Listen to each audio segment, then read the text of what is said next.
Good morning. Hello guys. Good morning. So mayroon tayong ginagawang aircon issue dito. Toyota Corolla 4AFE engine.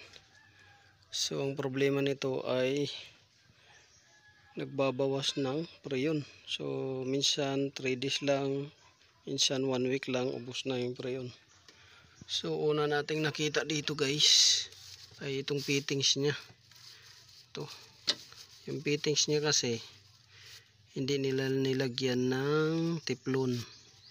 So sumingaw. Yan. So unang nakita natin yan. Yung pagkakabit nila ng fittings walang tiplon. Yung high. Tapos yung low wala ring tiplon. So yan yung isang problema nito. Kaya naubos yung preyon dahil sumisingaw sa fittings. So yan yung na-discover natin. So tinanggal na natin dahil hugutin natin yung evaporator dahil may sumisingaw doon sa evaporator. So hugutin natin yun.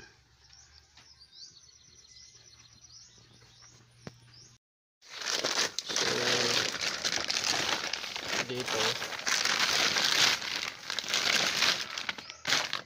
So nahugot na natin yung evaporator nito guys. Nahugot na natin. Hindi lang natin na pagpatuloy yung pagbaklas nitong evaporator. Gawa ng trinangkaso tayo ng 2 araw. So yung nakarang buwan araw kasi or linggo panay ulan. Tapos lagi ako nababasa sa ulan. Kaya nung tag-araw na o tag-init na kagaya ngayon ay saka lang sumumpong naman yung trangkaso. Ayan o, sobrang init. Sobrang init. So yan. Sobrang liwanag ng langit. So balik na tayo dito. Sabi ko nga matapos tayong trangkasuhin ng 2 araw, ito balik na tayo uli sa trabaho kasi habulin natin matapos natin yung mga trabaho. So dito una ito tinanggal natin yung blower dahil madumi na, lilinisan din to yung blower. Tapos gaya nga ng sinabi ko sa inyo, mayroong sumisingaw dito sa evaporator. So base sa ating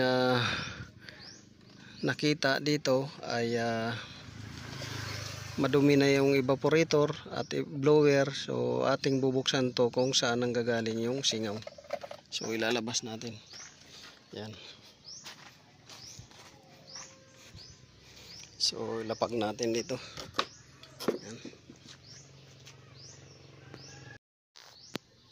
So ito guys yung sinasabi ko sa kanila o sa inyo na kinabit nila walang tiplon. So pag nagkakabit kayo nito para sa mga baguhan, kahit sa mga datihan, technician, lagyan nyo ng tiplon yan kasi may tendency talaga yan sisingaw. So ako naglalagay talaga ako lagi ng tiplon dyan kahit nung nasa abroad pa ako, may tiplon yan at saka ito para iwas singaw. So yan, dahil kung walang tiplon katagalan sisingaw talaga yung preyon dyan dahil dito nakalapat lang yung o-ring. Pag yung o-ring ay humina na yung fittings nya, that's the time na sisingaw. So kailangan may tiplon yan.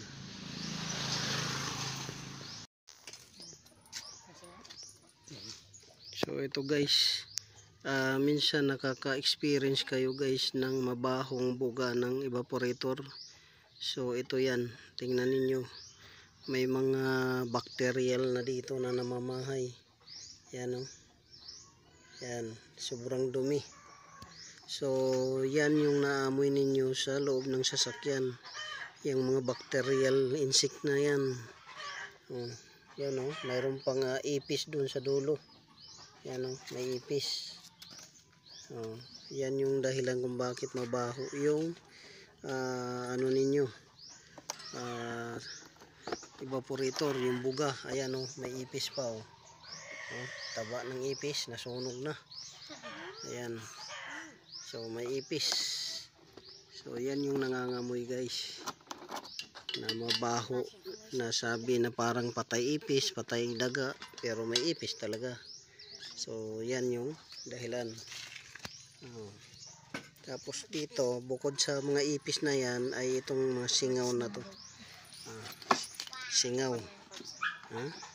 Yan yung dahilan. Pag nagsingaw yan, yung prion.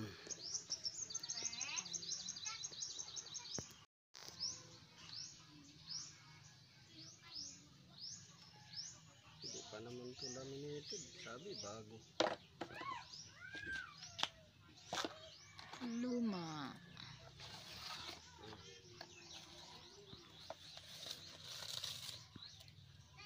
Patay na ipis. Ayan ipis guys. Ang dumi.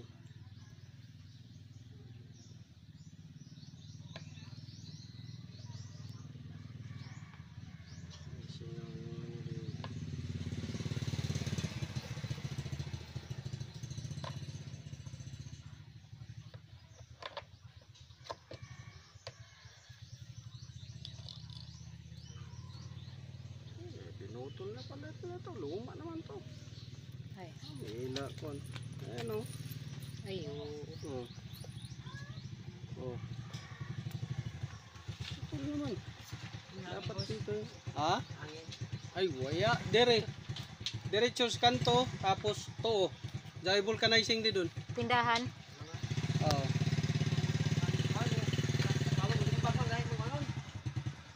Puyang hangin.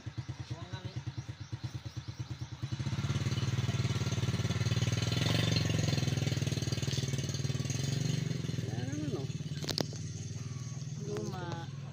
Expansion valve nila. Converted mo nila expansion valve. So, dapat ini nakakapit ini din ang dulo nito. Nakatusok. Katusok. Gaya yung kay sir. Converted lang kajari na may ilatag ko katusok. Di ba ni kun laminated na kuan. Luma talaga. Law na bago nila.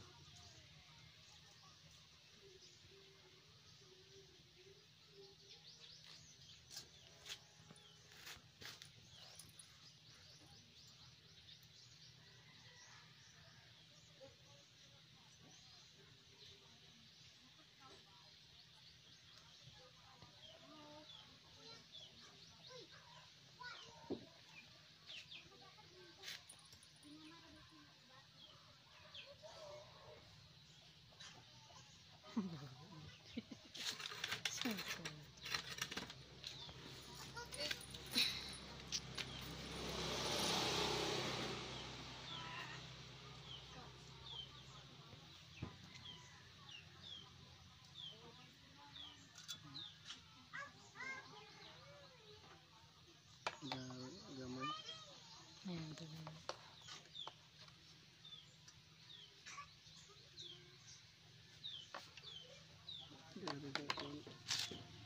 May makadunot ng tubig na may napirmi doon. Lao mo sa pirmi. May makadunot din. Dari singaw. Talatang tagdikitan ng Bulit-bulitan. Singaw lang. Kunin mo yung parts number niyan. May part number niya. Bukan luma may. Laminated na. Kay kubag o yan siya. Laminated ba? Yan Lili ko hod ini. Ini tsura. Luma ini kuan. Luma na design ba? Yung part number. Picturean ta. Picture. So yung leak niya, sir, ay dito. Dito yung leak niya. Yan o. Diyan naglilik.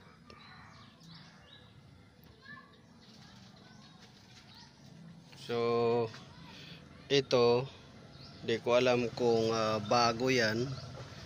Ito kung bago to, dahil pinuto lang nila naman yung dito.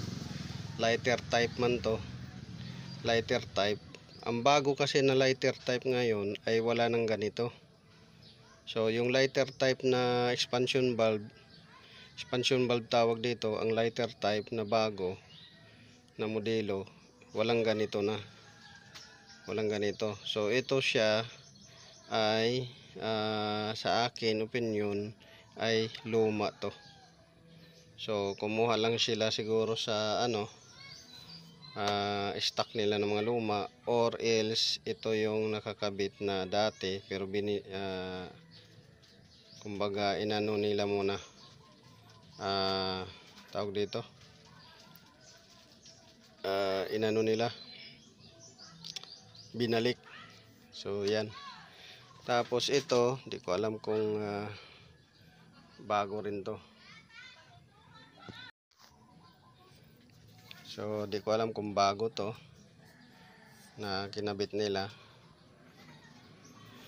So wala tayong idea kung bago yan, pero kung makikita ninyo, so dito ang leak niyan.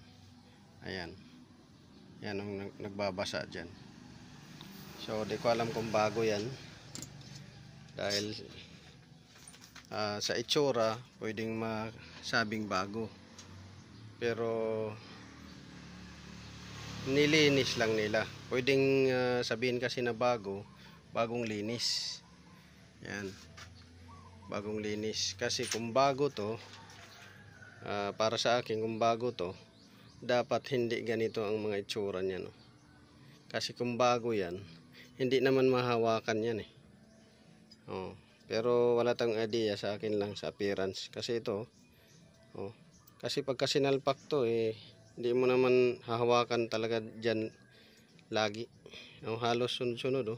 Mayroon man siguro yan mahawakan ka na nakaangat, pero hindi ganyan karami. Halos dito mayroon, dito, halos lahat. So posibleng bago, posible ring luma na nilinis lang, kaya nagmukhang bago. So dito naglilik. So kadalasan dahilan to kung bakit naglilik yung evaporator. Una, ito kasi na portion nakababad to doon sa may drain. Itong portion na to nakababad to sa may drain, catcher nya sa assembly. So pakita ko dito, yan, kababad yan, may foam ito. So nakababad yan. Kadalasan nito ang sanhi pag yung sa mga rekta na aircon, pag on mo, i-aircon ka agad kasama sa blower, ito yung nagiging cause minsan, isang dahilan, dahil lagi ito siya basa, hindi natutuyo to, basa to dito na area. Gawa nga na pag on mo ay sumasabay lang sa blower yung compressor. Hindi gaya nung iba na hiwalay yung blower, pwede mo muna tong patuyuin hanggang sa uminit yung buga, meaning tuyo na siya dito. Ito. So yung tubig kasi may salt yan, so that's the time na magkukot-kot yan siya dyan para mabulok at magkaroon ng leaking itong area na to.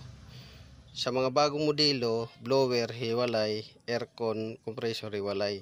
Kaya pwede mong patuyuin to hanggat basa pa siya, hanggang sa mawala yung lamig niya. So tuyong-tuyo na to. Hindi siya magbe-build up ng corrosion, salt corrosion, rust corrosion. na galing sa tubig na nakababad.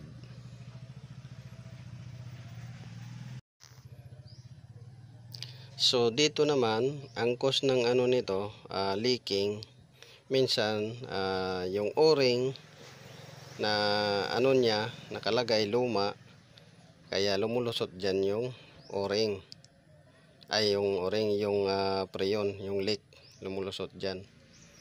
So isang dahilan yan kung bakit nagle-leaking dito. Minsan naman manipis yung o-ring na ilagay, maglilik.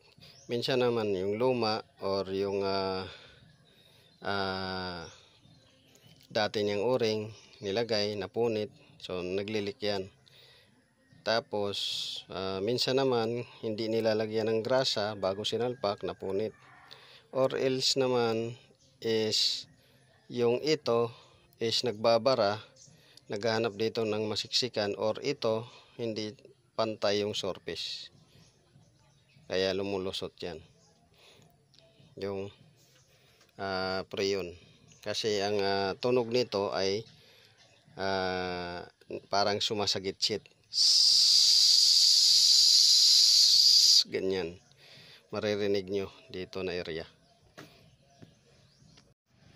So ito, bilhan natin to ng bago, tapos ilagyan natin bagong o-ring, tapos bago isalpak lagyan ng grasa para di mapunit.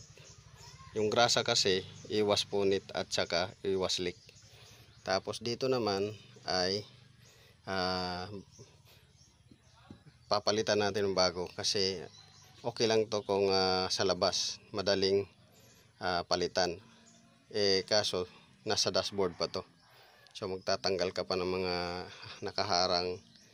Tapos kung i-welding natin yan, hindi natin ma-secure kung saan na naman siya susunod. So dito ngayon, mamaya mga ilang buwan lang, dito na naman, dahil ito nga na portion laging nakababad.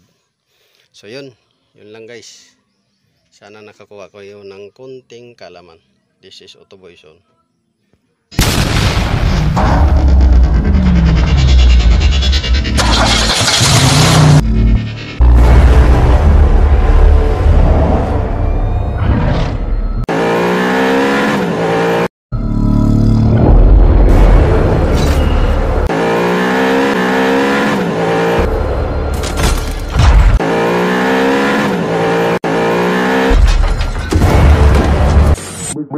Make